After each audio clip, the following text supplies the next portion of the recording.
Emily, you've been following, so you think she's legitimate? Ketanji Brown? Yeah.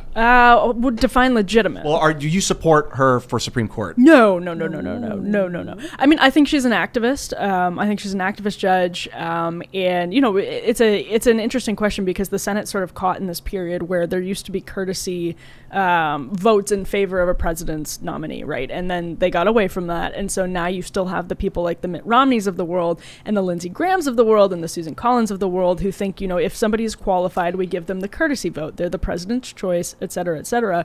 But nobody on the left or the right. I mean, that's a minority position on the left or the right, and the left and the right will pretend that's the consensus position when it is favorable to them. But this is a case where you have very much an activist judge, and you have this questioning process. It's sort of a given that she's going to be confirmed, but the questioning process is being treated as though in a number of different ways. Like, I sat down with Marsha Blackburn last week, and I said to her, there is a 100% chance that next week you are going to be called a racist. It is inevitable that whatever you say in your questioning, you are going to be called a racist. How do you respond to that? Is it time for Republicans, and I actually mentioned Ron DeSantis, to start flipping these questions, to start changing the narrative, and to stop accepting the premises of these questions? And I think we see a little bit of grappling with that on the right. You definitely see it in DeSantis. You definitely see it with Trump.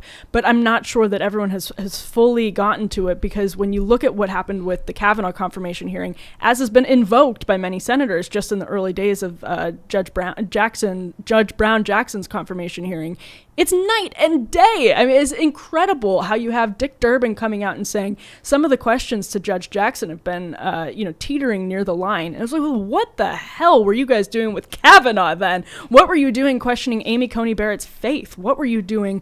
What was the media doing when they were talking about whether she might be a racist? Because Ibram X. Kendi, best-selling author, Ibram X. Kendi, extremely powerful author and commentator, Ibram X. Kendi, comparing her to a white colonizer because she adopted black children. A little bit close to the line there, Dick. Yep. I was speaking at an event, and we opened up for questions, and Styx Hexenhammer was coming in via Zoom, or what wasn't Zoom at the time, it was Skype or whatever back then, and someone asked a question about defending an individual for something they had said, and the individual was like a white nationalist or something. So it felt kind of like a woke journalist tee up to write about.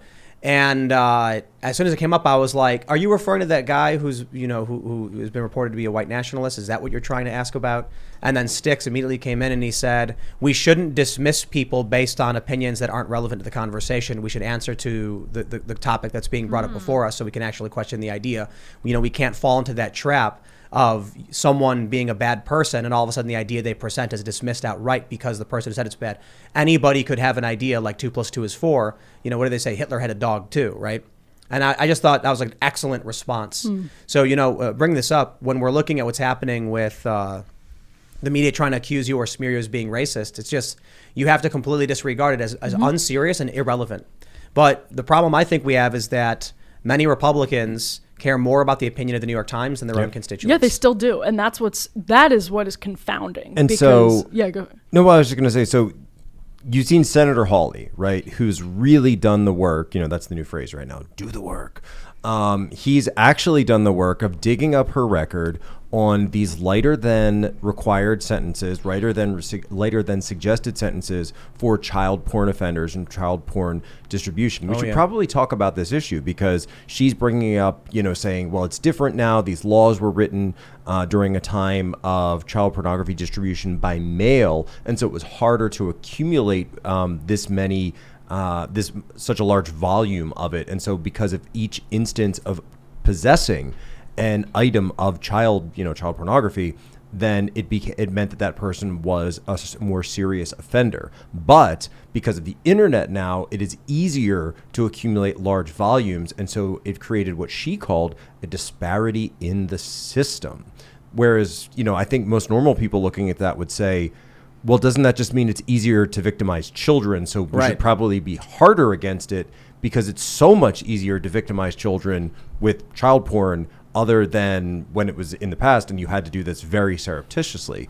And it also strikes me to that point as what you just said, that's a very activist argument, right? If you don't like the law... It's a weird thing to be an activist for, to be completely honest.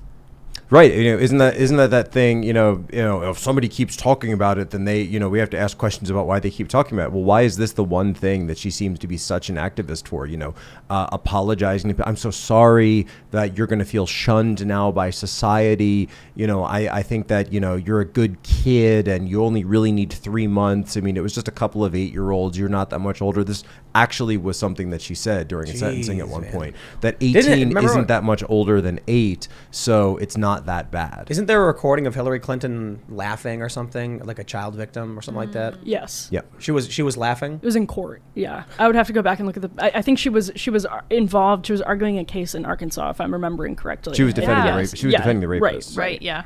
Yeah. So the thing with even the people attacking Hawley admit that what Judge Jackson did was predicated on this distinction, just as Jack just explained. And yet you have the media, George Stephanopoulos, literally saying that Hawley's claims have been debunked by a fact checker. Debunked by a fact checker. That's a man who purports to be an anchor at a neutral news network, saying that it's been debunked by a fact checker, which completely neutralizes the argument to the public, as though Josh Hawley is some insane person who's peddling outright lies. But even the defenders, even the people who are attacking Hawley, are saying that what he said is accurate. They just say, listen, there's this argument in criminal justice reform circles that you really do need to give lighter sentences in these cases, that the congressional mandatory minimum is wrong. And so is there maybe merit to that argument? I don't know. Perhaps. I mean, it sounds like it has substance. If she wants to make that argument, she can run for Congress. Exactly. And yes. she can change the law, because that's how separation of powers works.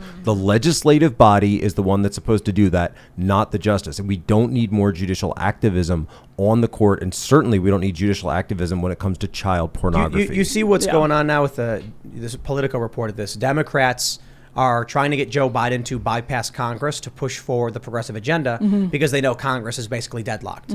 So it just sounds more and more with these activist judges that our traditional legislative system has failed a long time ago. I think most people agree this approval for Congress is just absolutely in the gutter. It's like record lows. So everyone's just sitting there saying, well, representative democracy for legislation doesn't work. Get a judge to just bang a hammer or get Joe Biden to sign a paper. Well, and that's the right point here, because that's exactly why we have these super bitter Supreme Court confirmation battles. It's because the legislative branch has kicked the can to the judiciary and to the executive, because they no longer function as the legislative branch should. 100%. Yeah, it's actually really, really scary. I mean, when was the last time that Congress declared war? Right. World War II. Yeah. Right? World War II. Yeah. Was it really? 1941. Yeah. Wow. It's scary. Following Pearl Harbor. Right. So Yep. I think the 9th. Yeah, I mean, we December take for 9th. granted how actually dysfunctional our system is. Like, obviously we know it's dysfunctional, but we take for granted how deep the dysfunction is and how actually fundamental it is to the way we operate as a country. Yeah, when we started the country, it was a bunch of private sector dudes, and their wives, who we barely know any much about, but they basically got together and started a new government. And it's like, I look at this poorly run government with a bunch of bureaucrats that are in there for life. I don't know if it's salvageable. I want to be the guy that's like, I want to preserve the republic. But I was telling you earlier about Liu Bei from the Romance of the Three Kingdoms. He was obsessed with restoring the government, and he just couldn't. It was a failed attempt. But the reason for this is that the left understood a generation ago, right? And the right is only starting to kind of understand what happened, that their policy prescriptions would not, prevail at the ballot box. So if they could find a bureaucratic or judicial fix for it, then they would go through that way. So they get their legislation from the bench, and you've seen so many of these social conservative issues, or just social issues in general, be decided through Supreme Court cases. Obergefell, or even Roe v. Wade. Roe v. Wade. I think the quintessential, KCV Planned Parenthood. Right. So these are all Supreme Court cases. This was not the original role of the Supreme Court whatsoever. And the idea that Ketanji Brown Jackson is saying this sort of stuff, she's actually getting upset that Hawley is calling these things into question, because to her mind, as a progressive activist judge, she believes that is the role of the judge, to correct what she sees herself as issues in the law, because of course that's how you correct it. That's what the judiciary is for, right? The legislative, I mean, that withered and died on the vine years ago. Exactly. Yeah, it's seeing that is baked into the role as people see it on the left, that like of course you're offering these corrections. That's what you exist to do, and it's a huge disconnect between left and right, but it's also just a huge disconnect between the left and the Constitution.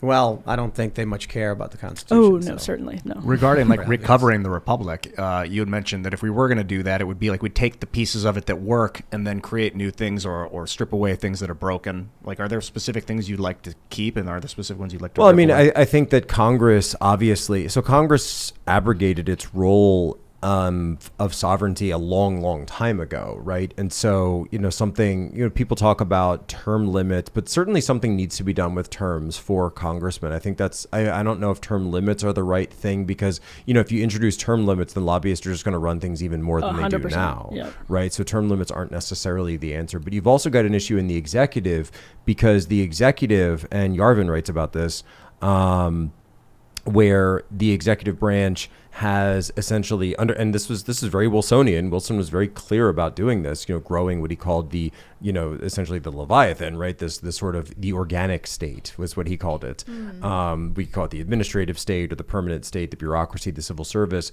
So this idea that the academy and the ivory tower of the Ivy League would make decisions, and then the executive kind of responds to that through these independent agencies, and the bureaucracy is actually running the government. And so the Congress is there to just kind of rubber stamp those decisions. And this is where you get, a Dr. Anthony Fauci from, because he comes up not through, he's not an elected official. Nobody ever voted for this guy. He's the most powerful bureaucrat in all of Washington, or he certainly was during the height of the pandemic. He would go on TV literally making pronouncements that would decide what your child could do in a local school, from DC. This was the complete opposite of how our system is supposed to work, and yet we all went along with it. The best was the double masking cycle, where he got asked. Romney still does that. Double mask? Gosh. Romney still double masks. Fauci got asked about double masking, and they were like, isn't it common sense that 2 masks would be good? And he's like, yes, of course, 2 masks would be good.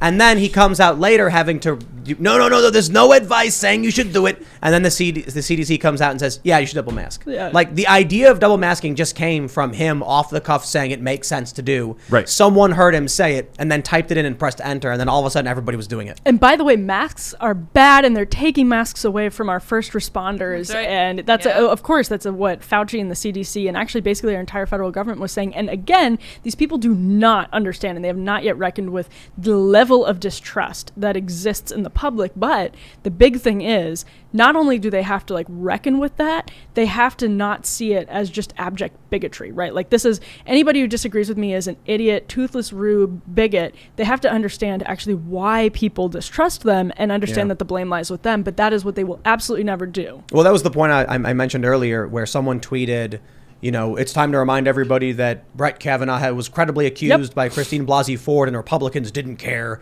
And it's like, no, it's because it was made up. It didn't happen. Why, you wouldn't need to put the word credibly in front of it if it was legitimate. Right. And it was 30 years ago. Her own friend said she didn't remember it.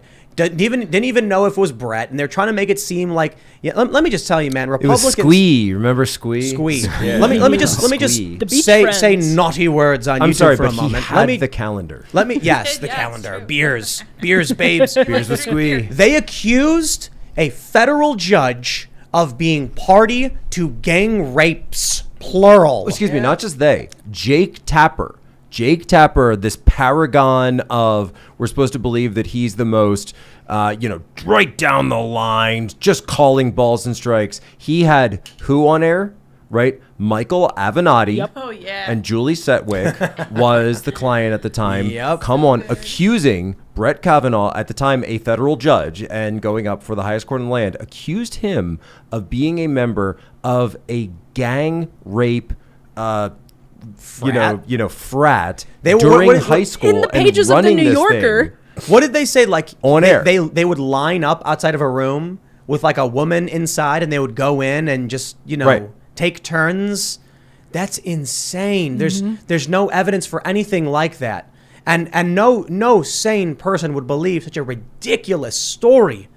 But you know what, man? They just keep saying it. So I have to wonder how many people actually believe at this point what they keep saying. And this is a point that I've made about the riots in the summer of 2020. And I think it's a mistake the right makes sometimes, is that like we just are like, crazy people, et cetera, et cetera. But people rioting in 2020 have been told for their entire lives. So I was born in 1993, but even people younger than me, they have been told their entire lives that they live in a country that is dripping with racism, systemic racism, that it is evil. And they've been told this from every institution. Sexism, racism, all of these things are institutional. Their institutions are telling them that. And so what do you expect is going to happen in this country? You have to find a way to sort of like penetrate that audience, make that argument reasonably, because people have been indoctrinated to the point where they believe, and I think reasonably so, if all of your institutions are telling you this for years and years and years. Everyone is telling you this. Oprah's telling you this. Your teachers are telling you this. It's coming from everyone. I mean, yeah, you might riot. I mean, it's not right, but you can understand the sort of impetus for it. The party told you to reject the evidence of your eyes and ears. It was their final, most essential command. And if all others accepted the lie, which the party imposed, if all records told the same tale, then the lie passed into history and became truth. George Orwell. Yeah. That's why I just love it when Joe Biden's like, I was in a secure meeting with the military officer said there's going to be a new world order. And they're like, that didn't happen. That's a conspiracy. Right. So you actually see it now. It's like somebody gets on the phone, right, and calls up and says, "Oh, you've got to get the fact checkers out." You know, someone. So a fact check is now at the New York Times, right? So the fact checkers. That's actually, if you understand the NPC meme, the non-player character meme. So a fact check is actually just a software upgrade for the NPCs that you have to push out every time someone short circuits the false reality, short circuits the simulation. Like a patch. And they cut right. So it's a patch that has to be pushed out every time one of the NPCs comes into contact with actual reality. Right. So anytime that Joe Biden comes out and says, "Oh, by the way, there's a new world order," and I was just talking to the secret military about this in this meeting, they have to push out, whoa, just so you know. Or, you know, Josh Hawley comes up and said, "Hey, how come you were given all these, child porn traffickers these light sentences?" Whoa. We have to put out a fact check. And if you notice, and Lydia, you were even talking about this earlier, that in the fact checks, right, all the fact checks admitted that Hawley was correct. Yes, they did. But they just Fox, Reason, you can go down they try to explain it away, It's very and yet they Everyone label does it as a fact check, Yep. and it never once says fact check true, because it was. They just say it's been fact checked. I included this. I did a segment earlier on the Joe Biden New World Order thing, and there's a website called Logically that is a fact checker, and they said, Ukrainian MP passively mentioned a new world order triggering widespread conspiracies. It was taken out of context, and here's what they did. It was an amazing. It was actually, I shouldn't say amazing. It was amazing that they attempted to pull this off. They said, the New World Order conspiracy theory is very similar to the Great Reset. And the Great Reset conspiracy is just wrong. The Ukrainian MP was not talking about any kind of Great Reset. And I'm like, yes, she wasn't. She literally said New World Order. Yeah. But they just did this leapfrog where it's like, did the Ukrainian MP discuss a conspiracy about a Great Reset? False. While she did say she's fighting for a new world order, she did not talk about a Great Reset. That's the game they play. It's like, you're right. They are both similar in the extent that they're both the explicit ambitions of the global elite. So if these people are lying to you, and we know they've lied to us about Kavanaugh, we know they've lied to us about Russiagate, we can see that they're lying to us in real time about Judge Jackson. Yet we're told that we have to believe every single utterance they make about what's happening in Ukraine thousands of miles away, where we don't have direct contacts unless you're going to these places like Telegram, like, using VPNs, getting other places, having to translate it to actually find out what's going on the ground. Yet we're just supposed to take that all as true. Well, basically the country experienced a soft coup when Woodrow Wilson was president, when the Federal Reserve was formed and they took control, and they lied about it. We didn't know. People didn't know about it until 15 years ago. And then the internet broke out and loose change came out, and you start to realize the Federal Reserve and the printing, they lied the whole time. This whole organization they pulled the wool over the American people's eyes to print their money and take their sons to war. So check this out. We talked about the value of a nickel on the show a couple of weeks ago, and we read somewhere that it was like a nickel is 75% copper and 25% nickel, and because nickel is skyrocketing in value, like the actual metal, that the value of a nickel is actually up. The value of a nickel right now is actually 10 cents. Now, you can't destroy currency, but we're in this weird time where the legal currency of the nickel is worth less than what the actual metal is worth. Yeah. And so good luck buying nickels. No joke. Yeah. Go online and try and get nickels for your business. It's no wonder there was a coin shortage during COVID, because people were probably hoarding all of their nickels, because it's just nothing. I forgot why I brought this up. What were we talking about just a moment ago? Nickel, man. Let's go deep. Oh, about the Federal Reserve. Oh, right. The Federal Reserve. I'm just thinking about how currency became completely nonsensical. It used to be that you'd have silver, dimes, nickels, and quarters were made of specific metals that had value, and you knew that a quarter was a specific amount of that metal. Now, nothing makes sense. Pennies are made of like zinc. Yeah, copper-plated zinc. Copper-plated zinc. But nickels, for some reason, still have nickel. But now nickel's through the roof, so that's not going to make sense for much longer. Yeah. The Federal Reserve, at some point, I'm looking at these news reports about how the government was like, we hereby order all people to give their gold to the government. Just think about when it was like 1933, right? Yeah, I was think it? that's when it was. When they were like, you have to turn all Took of your the gold back. over. Crazy. I couldn't believe when I Imagine heard the about government that. coming to your house and saying, you have to give us all your money. They're like, hey, Putin invaded Ukraine. You have to give us everything you own. Yeah, no joke. Support the and war people were effort. just like, yep. Did you see this? Hitler was a big threat. Just seeing somebody come across that this thing that Tucker had tonight about the FBI and KBJ's wow. nomination. Interesting. Negative. So apparently Tucker got an email that went out internally with the FBI in their LA office that the FBI's LA Women's and Black Affairs Committee held a nomination party for Ketanji Brown Jackson. The invitation reads, lots of celebrating. The party is set for March 23rd, so that's tomorrow. And in a conference, Christy Coons Johnson, the assistant director in charge of the LA field office, is the featured speaker. So they're actually holding nomination parties for a partisan political appointee of the President of the United States in the FBI's office. Didn't you hear that they had recently changed the name to FBDI, the Federal Bureau of Democratic Investigation? Oh, right. No. The FBI is totally neutral. Totally. Do not take sides. I also the want to- FBDIAWHR, the Federal Bureau of Democratic Investigations, and we hate Republicans. Well, it turns out we're all And Republicans. James O'Keefe. Yeah, because but we that's live in a right. republic. No. Oh, yes.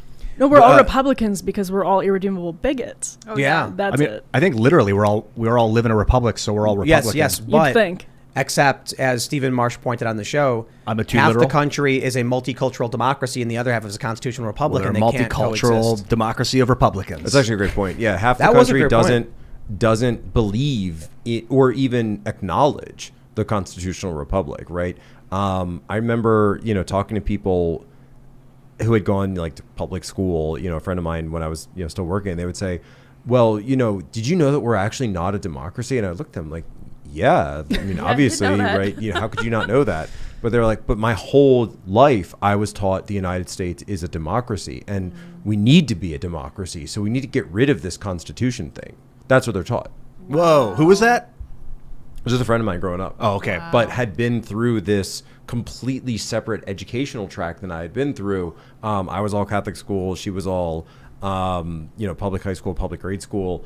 And was very upset and emotional over the fact that she found out later on that actually, in fact, we were a constitutional republic. I went through a phase where I really disliked the House of Representatives just as an institution, and I thought they were getting bribed. I mean, I still don't like that they're bribed. They're Wait, like wait, soft wait, wait, targets. What do you mean? We That's all not a still phase. don't like That's not a them. phase, Ian. I was like, bribed. repeal. That's real. Get rid of the House of Representatives, and Mike Gravel was like, that's going a little too far, Ian. I went through a phase where I drank water to survive.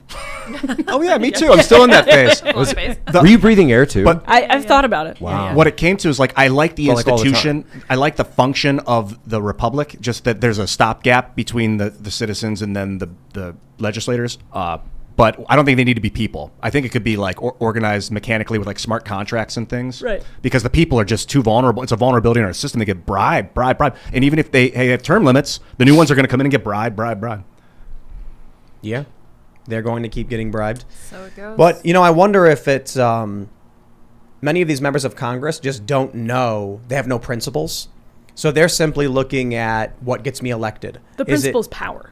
Is it right? Yeah, it's fascistic across the board. I don't care if it's majority of Republicans, save maybe like the Freedom Caucus, a few Republicans. Almost all of the Democratic Party just basically are like, all that matters is power. That's it. Well, Mitch McConnell, it's the Mitch McConnell governing philosophy. It's not about any ideological agenda. It's about maintaining power for the Republican Party. And that is great for the lobbyists. It's great for the politicians. It's great for that class of people. But if you don't do anything with that power, it completely is telling that you actually have no... Who's voting for this No, guy? but this And is Lindsey actually... Graham, too. This is actually what is confounding a lot of our policymakers when it comes to Russia, because they say, well, we're going to go after the oligarchs because we assume that the oligarchs control Russia the same way they control the United States, right? So they think, well, in the United States, if we just went after the mega donors, then obviously the politicians would have to do what we want. So they try to craft their Russia policy based on how the United States government works.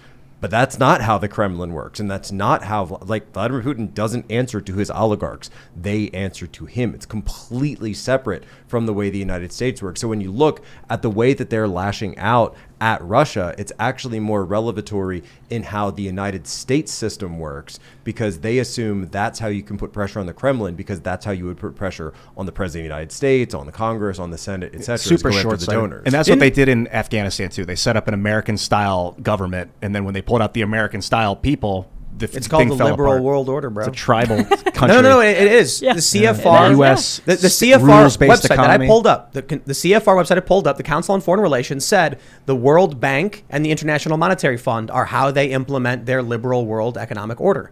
So you go to these countries and say, we're basically, like, it's a bribe, essentially. We're going to give you money for development. We're going to give you this big loan, but that means these countries become beholden to their debt holders. It rapidly modernizes a country. It's good for a lot of people who live there. You know, the standard of living skyrockets, but now the country is beholden to who holds their I debt. think Chile is going through that right now. Their standard of living just exploded in the last 20 or 30 years, but Right, it's then like you've got Coca-Cola. and then you've got countries that reject it, like Belarus, Syria, Libya, Iraq under Saddam, Afghanistan, obviously for a variety of reasons, North Korea for a variety of reasons. And so all of those countries are therefore evil, and they must be destroyed. Thanks for checking out this segment from the Timcast IRL podcast. But if you want to check out the full show live, tune in Monday through Friday at 8 p.m. And if you want more special access content, head over to timcast.com and become a member. Your membership helps sustain this company, keep our journalists employed, makes this show happen, and you will get access to exclusive members-only segments of the Timcast IRL podcast, and there's a massive library to check out. So again, go to timcast.com or tune in Monday through Friday at 8 p.m., and we'll see you all there.